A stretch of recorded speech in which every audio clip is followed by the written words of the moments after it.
They're going to start realizing over a period of time that all your boundaries are just small challenges to be broken.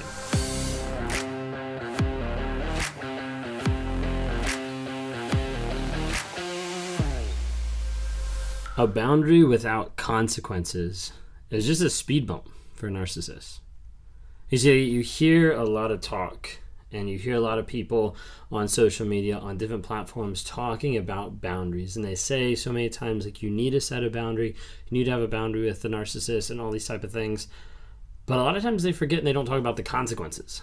They don't talk about the idea of you set a boundary, and then that boundary is directly linked to a consequence. What happens when you're with a narcissist, whether you're with a toxic person, and you set a boundary and they break through it and there's no consequence, or the consequence is dissolved really, then they're going to keep doing that. And they're going to start realizing over a period of time that all your boundaries are just small challenges to be broken. With boundaries, you have to set boundaries with clear consequences. You see, a boundary for a narcissist is literally like a challenge. It's like you throwing the gauntlet out there and saying, hey, here's my line. Let's see if you're going to cross it. And so the narcissist is like, heck yeah, I'm going to try to cross it.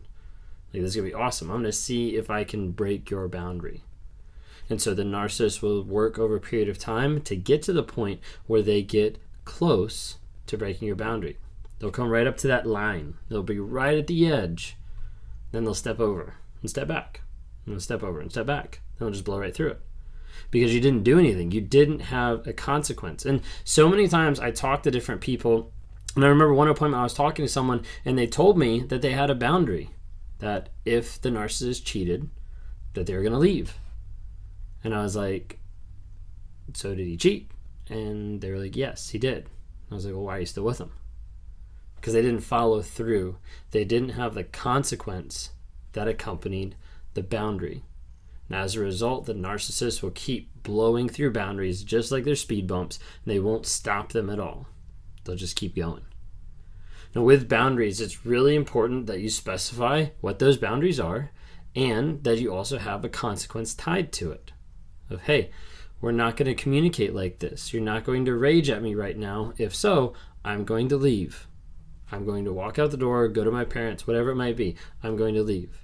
Hey, if you cheat on me, well, you're no longer going to be together. So when that happens, it's nobody's fault. Like, the narcissist can't come back and blame you as far as like, hey, it's all your fault. No, I set this boundary. You broke this boundary. These are the consequences. So often people don't set consequences. They just throw out boundaries. They throw out boundaries like little fences all over the place. And the narcissist just drives right through them because they don't matter to the narcissist. That's why it's good to put boundaries there, because you want to see if they're going to go right through them, if they're going to try to break them. They're going to want to do that because it's all about them and you're limiting them. You're holding them back. You're keeping them from being their true self or whatever. They want to break the boundaries. Boundaries are just like a challenge to them. Narcissists will break those boundaries, but then the second thing with that is narcissists want to get to the place where you break your boundaries, where you don't follow through, where you don't keep the consequences. You'll see this a lot of times in narcissism in relationships, and you'll see it in relationships longer in the relationship as far as like when there's affairs, when there's things that pop out. Some of you have probably experienced like when you have a boundary with a narcissist, they'll start to bring someone else into that. They'll triangulate. They'll try to get you to the place where you'll break that boundary. Did you ever have your toxic person or your narcissist start to talk to you about threesomes? Yeah. That's because a lot of people say, hey, this is my boundary. I'm not going to do this. Narcissist is like, let me see if I can get them to do it. Let me see if I can manipulate both sides of the equation to get both people at the same time. Narcissists love to break boundaries, but they love it even more if you break your boundaries. Because then they know that they've got you. Then they know that your boundaries don't matter. Then they know that they have free game and they can do whatever they want. So with boundaries, set boundaries, have consequences. They have to go together. If you're just setting boundaries out there, then don't worry about it. Like, don't set boundaries if you're not going to have a consequence attached. If you're not going to have a consequence attached, forget setting boundaries. Let them do whatever they want. You have to set a boundary, and it has to be tied to a consequence every single time, and you have to follow through with that. If you don't follow through, then your word doesn't mean anything. Your integrity doesn't mean anything. What you're doing doesn't mean anything, because otherwise they will continue to hammer you and come back and break that boundary time and time and time again. Now, there's an aspect that the boundaries are for the narcissist, to make sure that they're actually following through with their word, to make sure they're actually faithful, to keep them accountable, etc., etc. Boundaries are also for you.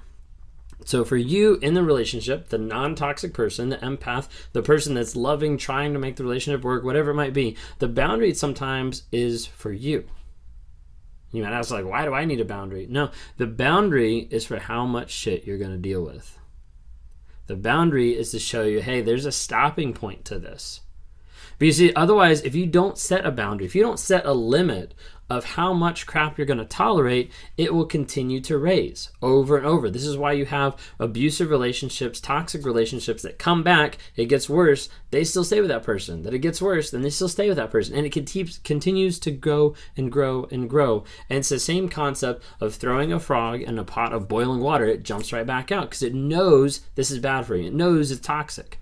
But you put it in and slowly turn up the heat, it'll eventually boil to death because it's getting used to the surroundings around it.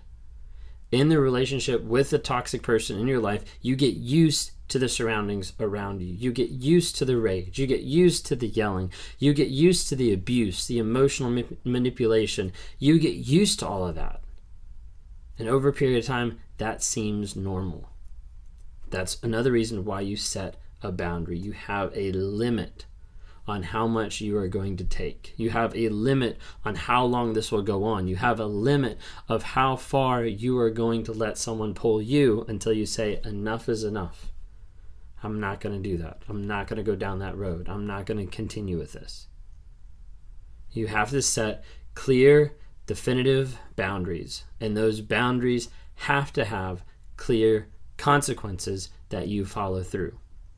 If you don't follow through with your consequences after the boundary's been broken, then that means for the narcissist, it's free game to break every single one of your boundaries because they don't matter and you're no threat to them. Make boundaries that have consequences that you follow through and stay true on. If you like what you see here, would love to interact with you more, subscribe to my channel. Go on to TikTok, Instagram, Facebook, like our posts on there. Would love to have you guys check out just the different aspects we have. Please visit my website, rawmotivations.com. That's where people go if they want to schedule one-on-ones with me. If they want to talk through where they are in life, getting out of a toxic relationship, trying to figure out and just navigate the crazy life that comes with narcissism and the lies that get put around people that blind them, that distract them, that make them feel crazy at times. Like all those different things is things I work through with one-on-ones. It could be coaching on abuse, it could be life coaching, like a lot of different aspects kind of get tied together as we try to help people get to the next level, to the next step. I do talk with a couple people that are narcissists that say, hey, I think I'm a narcissist, like what do I do? I try to talk to them as well. Honestly, if you're a narcissist watching this and you want to talk to me, like I hope you actually want to talk or you want to change. Otherwise, you're just a waste of my time and I'm a waste of yours. If you're not willing to be honest, don't schedule. I'm not really interested in that. Would love to talk with anybody else. If you're listening on Spotify or Apple Podcasts, thank you so much for listening. Please rate the episode, give us some feedback, leave comments because we want to be able to continue to grow and how we convey this message of how we communicate about awareness, growth, and change out there. Thanks so much for watching.